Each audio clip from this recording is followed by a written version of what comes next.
Hey, Mr. Bear, how are you? Well, good afternoon, everyone. It's a great beginning of the 4th of July weekend. Madam Vice President, Mr. Leader, how are you? Good to see you. We're here today to congratulate a group of folks who did pretty well. Welcome to the White House. I have a feeling, Kamala, I think we may be doing this again by the end of the year. I don't know, man. I'm not sure I'll be able to handle Garcetti if you win twice. I mean, this is going to be hard, really hard. But the 2020 World Series champions, the Los Angeles Dodgers, are here.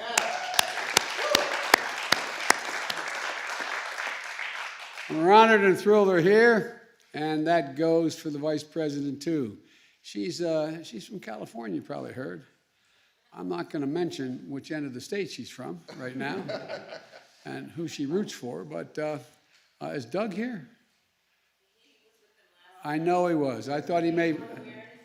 I tell you what, well, we have, when you talk about mixed families, I got a mixed family and she's got a mixed family based on baseball and sports.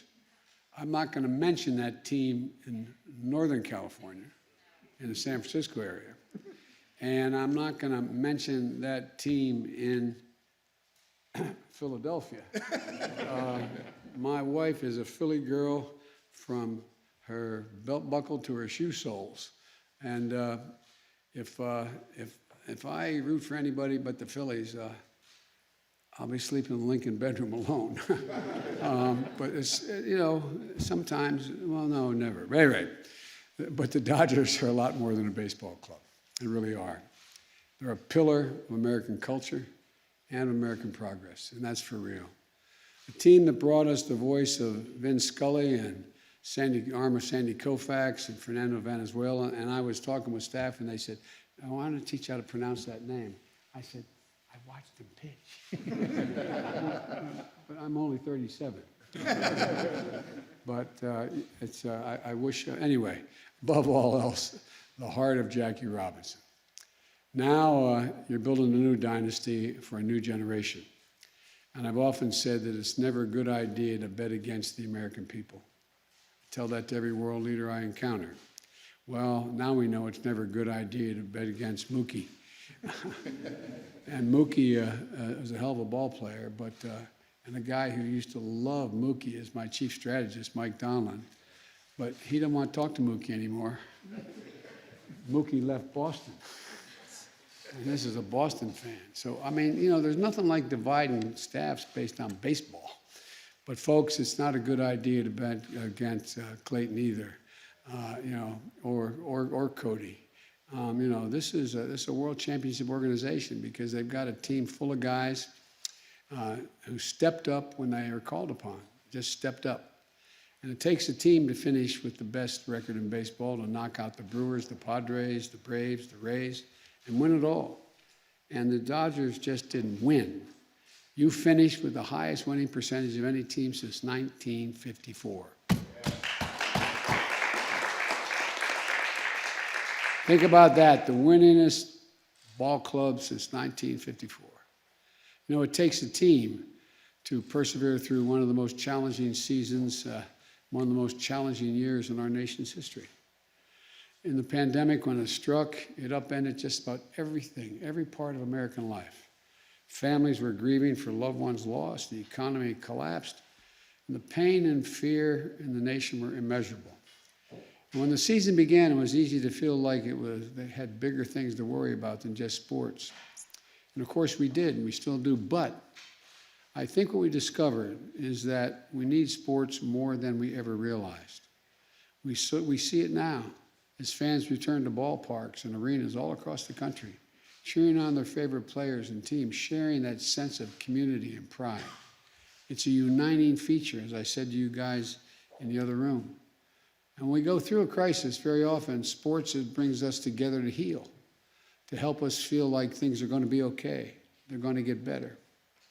For a few hours each day, feeling and sensing and experiencing something familiar, something normal, something that's fun in the middle of the chaos, and believing that we're going to get back to all that we're missing, and we're going to get back to it someday soon.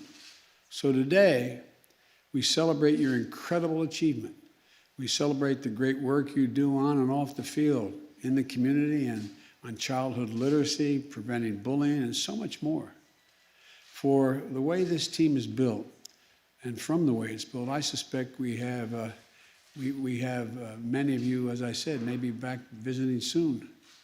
Above all, as we beat this pandemic and celebrate fans coming back to stadiums, we celebrate something else, a national achievement.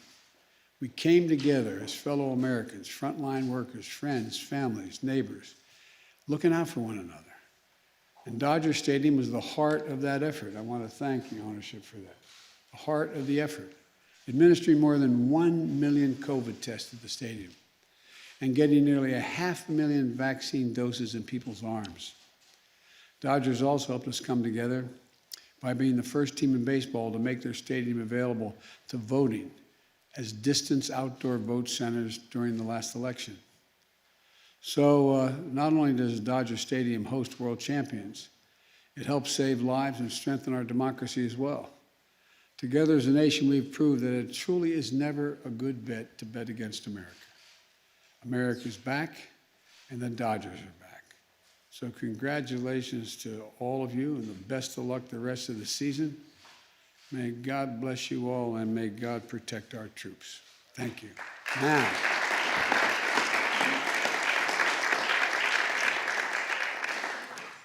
Now let's bring up a 3-time Cy Young Award winner, Clayton Kershaw, to say a few words and maybe throw a few curveballs. Okay? Come on up, man.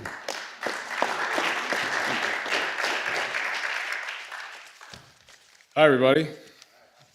First time to speak at the White House, so sorry if I'm a little nervous. But Mr. President, thank you for having us. It's an honor to be here and get to celebrate our World Series victory here at the White House. Last season was a special one for us, but it was also a challenging one for our country, and our hope was that we were able to provide just a little bit of joy and comfort and relief to our fans that were going through some tough times. This season, it's been incredible to have fans back in the ballpark. We miss their energy and their passion for the game, and it means so much to us that people are coming back to the ballpark and things around the country are going back to normal. Hopefully, like you said, we can come visit again next year. So with that, we brought something for you and the Vice President, and now our team owner, Mark Walter, is going to bring that down for you.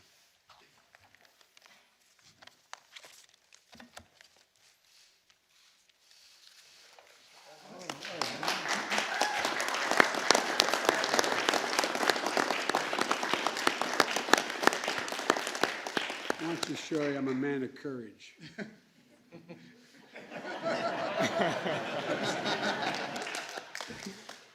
Well, thank you very much. What a great honor.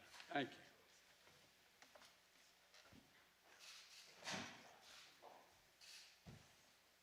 I think Doc's going to come up now and present to the Madam Vice President.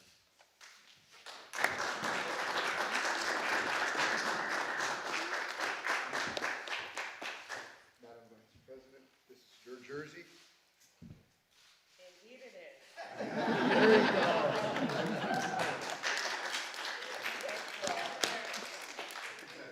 Thanks, Dad. That blue looks very good on you. There we go. All right.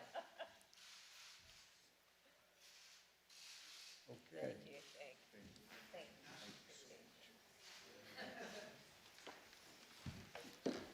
Thank you so much for having us. Thank you, man. Appreciate it. Thank you. All right. You're going to take this down, I know, in a minute, but hang on a second. Folks, I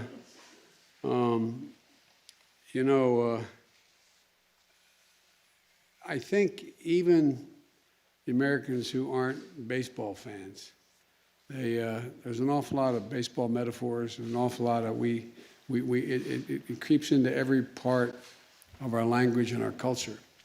And it has been one of the great equalizers. Come on up here, Madam Vice President. What the Vice President and I spent a lot of time working on making sure we do is deal with the equity in the United States. Making sure that we change the dynamic in a fundamental way, that, you know, we are the only nation in the world organized based on an idea. Every other nation is based on a notion of culture or geography or religion. We're the only one based on an idea, not a joke. And the idea is we hold these truths to be self-evident, that all men and women are created equal, endowed by their Creator. That's who we are. And we decided this is a time to push that forward. Look what baseball has done. Look what baseball has done. Look at the makeup of this ball club. The makeup of the ball clubs all across the league. I really mean it. It's gigantic. Look at who's managing this club. You know, I mean, so it matters. And you send a message that is profound. Now, I'm going to mention one ball player that the Vice President heard me mention before, that even I'm not old enough to have watched him play, but Satchel Paige. And Satchel Paige, as any pitcher out here can tell you, the older you get, the harder to keep that arm going, right? Well, he didn't get to the majors until he was 45 years old. On his 47th birthday, I know you all know this, he pitched a win against Chicago. And all the press went into his room and in the locker room and said, Satch, it's amazing. 47 years old, and you pitched a win. How do you feel about being 47, Satch? He said, boys, that's not how I look at age. I had the staff look this up. This is what he did say. It's not how I look at age. It's how you look at it, Satch. I look at it this way. He said, how old would you be if you didn't know how old you were? I am 51 years old. You guys are 19. Anyway, I think I know you don't underestimate it anymore. You saw what happened in other professional leagues and the way you and all the leagues responded to the crisis we face. So thank you, thank you, thank you, thank you. And I just want you to know that we have a congressional baseball game every year. In the very beginning, I used to be a center fielder. And my Walter Mitty dream, anyway, it's a long story. But, my kids only remember two things that ever happened to me in my career, my boys. And they've met kings and queens, they've gone to other countries. But I played in the second congressional baseball game at the old stadium, the old Washington Stadium. And I hit one off the right center field wall, bounced off the wall. I think it's 368, or I don't know what it is exactly now, but off the wall. And I'm rounding, anyway, to make a long story short, my kids remember that, all the rest. And guess what? Only thing I remember too. Yeah, I thought, what could have been? It could have been. But anyway, and I'm with Cedric Richmond, who's a congressman, a hell of an athlete, pitched in college, and we're both hoping that somehow he would do it based on merit. I'm hoping that because I got elected president, I may do it on influence to be inducted into the Congressional Baseball Hall of Fame. You all think I'm kidding, don't you? No. Anyway, so thank you, and I just want you to know it really means a lot to us that you're here. It means a lot that, and the kind of hope you give the American people. Don't underestimate it, guys. Don't underestimate it. What are we doing now, boss? We're taking this down. We're going to take some pictures? Yes, sir. You want me doing it again?